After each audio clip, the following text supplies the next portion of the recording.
Hello. My name is Brianna and I am your host today with Battle Bus and Body Bags. Today we are dropping into Anchorage, Alaska back in the 1970s.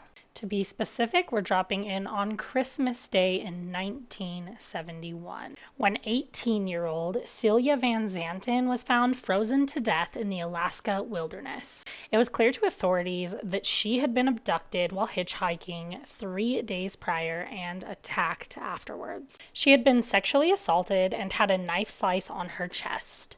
It was assumed that she was still alive and possibly fell or was dumped into a deep ravine where she could not get out due to being bound, and she eventually succumbed to the cold conditions of Alaska. A local prostitute came forward after seeing the notice of this murder, and she said that she was concerned that she had been abducted by the murderer based on her experience with the man that had taken her. She said that he really followed through with everything that he said he would do, and he had claimed to have murdered people before, and eventually she was able to convince him to let her go. The officers showed her some photos of local perpetrators, and she was able to point out a local baker by the name of Robert Christian Bose Hansen. But inevitably, they were unable to connect Hansen to the murder that occurred just 3 days after he had sexually assaulted another sex worker in the area. The timeline that was later pieced together by authorities and Hansen himself goes as follows. On July 7th, 1973, 17-year-old Megan Emmerich goes missing and never returns. Evidence later found matched Hansen to her disappearance, and he allegedly told another inmate that he had killed her at a cabin in the Seward region.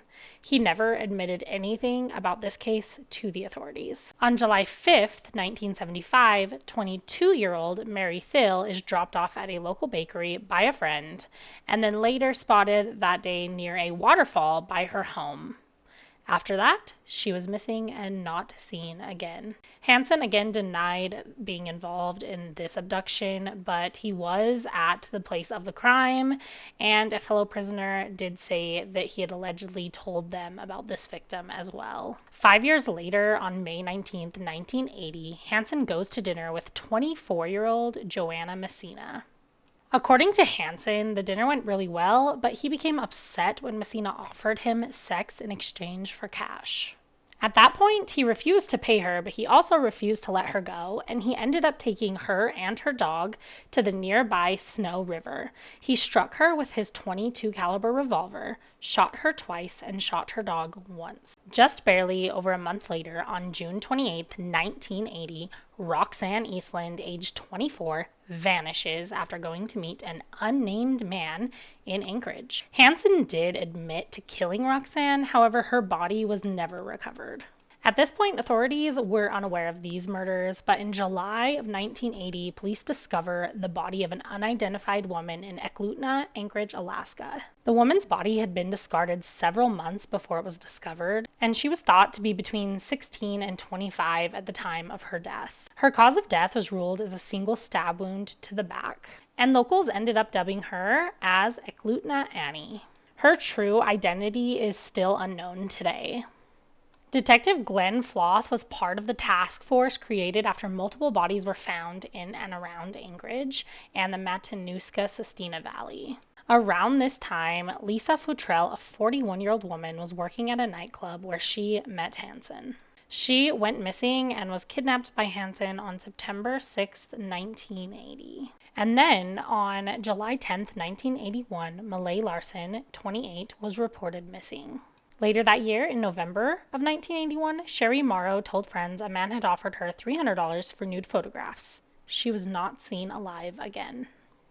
Later in December, Andrea Alteri, also known as Fish, at the age of 24, was last seen getting into a taxi to head to the Boniface Mall on December 2nd, 1981. She was set to meet a man and be paid for a photo shoot and to perform exotic dances. Hansen later admitted to picking her up and killing her. Many of her personal belongings were found in Hansen's home, and he claimed to have thrown her body into the river after shooting her with a .22 pistol. Her body was never found. A 23-year-old Sue Luna agreed to a $300 photo shoot with a visitor of the nightclub. She met up with Hansen on May 26, 1982 in Anchorage. Hansen admitted to abducting her, stripping her naked, and releasing her into the wild so that he could hunt her like an animal. He did eventually catch her and shoot her. The body of 23-year-old Sherry Morrow was discovered in September of 1982 in a shallow grave near the Nick River. And then later in 1982, on August 7th, a 20-year-old dancer at an Anchorage overnight club went missing. She told family on the phone that she had been offered money to pose for photos. Her name was Tamara or Tammy Peterson. Glenn Floth believed that all women that had been found or missing as of now were murdered by the same person. He ended up contacting the FBI and they created a profile for the perpetrator. The FBI thought that this man probably was an experienced hunter who had low self-esteem and felt compelled to keep souvenirs.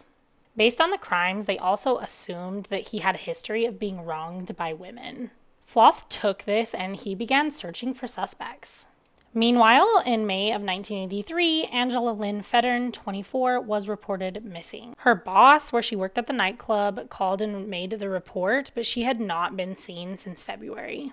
And then during March of 1983 was the last time that 22-year-old Delynn Sugar Frey was seen. She inevitably ended up being buried as a Jane Doe in 1985, and her identity was not discovered until an officer recognized her jewelry in a case file in 1989. Soon after that disappearance, 22-year-old Teresa Watson was last seen in Anchorage on March 25, 1983. She had informed her roommate that she was going to spend some time with a man for $300, but she was not seen again.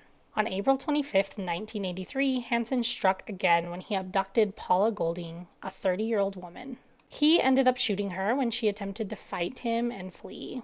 Just 2 months later, on June 13th, Robert Yount picked up a disheveled young woman and gave her a ride to the Mush Inn. He was really concerned after he had dropped her off, and he ended up calling the authorities, who headed to the Mush Inn to talk with this mystery girl. Upon arrival, they had discovered that she had left the inn and headed to the Big Timber Motel via cab. After arriving at the Big Timber Motel, police found Cindy Paulson, just 17 years old, handcuffed and alone in room 110. After being taken back to the Anchorage Police Department, she told police what had occurred. She said that Hansen had offered her $200 to perform oral sex. However, when she got in the car, he held her at gunpoint and took her to his home where he raped and tortured her. He then seemingly chained her to a post in the basement and took a nap. After he awoke, he then took her to where his plane was held, and he told her that he planned to take her to a remote shack near the Nick River. But Cindy in the backseat of his car sat, and while Hansen was loading his airplane, Cindy saw her chance to escape.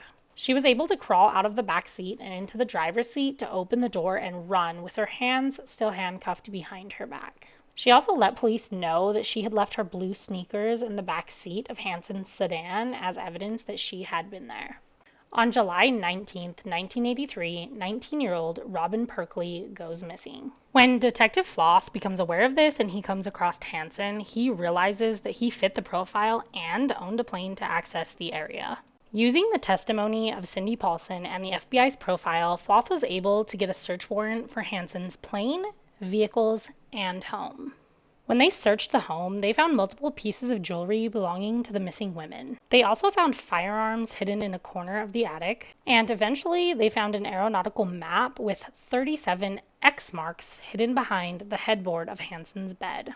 Many of those X's matched the location where bodies had already been found and would later uncover more bodies. When Robert Hansen was questioned, he initially denied the claims, but slowly he began admitting to the crimes as one piece of evidence after another was brought before him. He became really quick to blame his victims and justify his actions. He admitted to have begun attacking women sometime in 1971, with his earlier victims not being sex workers around the ages of 16 to 19. Around this time, the body of Paula Golding was found on September 2nd, 1983, in a shallow grave. It had seemed that she had been shot while naked and that Hansen had probably reclothed her before burying her. The body of Lisa Futrell was found on May 9th, 1984, buried next to a gravel pit near Nick Arm Bridge. And the body of Malay Larson was found in a parking lot near Nick Arm Bridge. Along with that same day, the body of Sue Luna was discovered near the Nick River on April 24th, 1984. On April 25th, 1984, the body of Horseshoe Harriet was found, stabbed and shot. In October of 2021, forensics was able to identify her as Robin Pelkey. The next body that was found was Angela Fredern and was found on April 26, 1984, the same day they found the body of Teresa Watson. On April 29, 1984, Hansen pointed out where Tammy's body was located and confessed to her murder. Her body was found near the Old Nick Bridge. When officially charged, his charges were assault, kidnapping, multiple weapon offenses, theft, and insurance fraud.